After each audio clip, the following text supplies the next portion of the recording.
I think for me, you know, certainly the past 8 months have been an extremely difficult time for me with a couple of life-changing medical things that have happened. And through that time, and I appreciate that you've been with me through those times, we have learned some interesting things, and I have learned a lot from you about those. And I think the most important thing for me is our values. I've had to redefine what my values are and how does health and happiness fit in with my business life. Obviously, as an owner of a business, I don't have a chance to move away from that stressful situation. We're always on, we're always trying to succeed. I want you to define for me what success is and how our values relate to that success. Which one comes first? Let me put it this way. I was reading lately a book from David Brooks, and he was talking about values in this way. He says that everyone has got two sets of values. He calls it, the first set is the resume values, and the second set is the eulogy values. The resume values is all about your strength, about the things that you do well, the things that you really great about. And those are the values that will help you in your career, to enhance your career, to really go about your professional life. But then he talks about another set of values, that is the eulogy ones, about the things that people will say about you the day you passed on. And the two sets are pretty different. One set is all about win, win, win, and the other one really is about what determines you to be real you.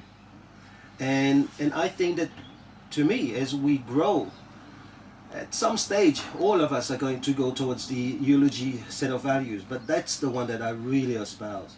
I think there's a lot of values that I don't believe in, that a lot of winners or successful people want to go by.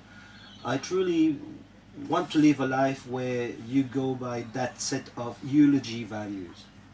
That you manage to live the values that are so true to you, that those are the values that they're going to say upon your death. I mean, upon my death, are people going to say, well, he was a tough nut, he was ruthless, he was arrogant, he knew how to just press your button to get you haywire? Or are they going to say things like, he was always there to serve you, he was always there to put you first, and to him success was never about money, it was about the things that he would do for others. And that, to me, is about true success. And so in that book, what he's saying is, if you want to enhance your resume values, all you have to do is focus on your strength. But really, if you want to strengthen your eulogy values, what you have to do is to focus on your weaknesses and work on them. That's how you become a better person. Right. And he was telling a very good story about Eisenhower. When he was young, he wanted to play ball, and his mom didn't want him to do that, so he got so angry he threw a tantrum and even hit a tree and started bleeding. And he was, I think, 6-7 years old, and his mom took him to the bedroom and punished him, led him there in his bedroom. After now, she walked in to have a look at his wounds and to talk to him. He said, listen, she said, listen, son, it doesn't matter if you conquer a kingdom, because only a man who conquers himself is bigger than a man who conquers a kingdom. I mean, I'm paraphrasing. And 60 years later, when he wrote his memoirs, that's what he was talking about. There was a defining moment that really got him to conquer his weaknesses, and it was about his temper. Right. So much so that whenever he'd be angry about someone in the middle of the night, he'd wake up, he'd write their name on a piece of paper, and then he'd tear them to pieces, right? Interesting.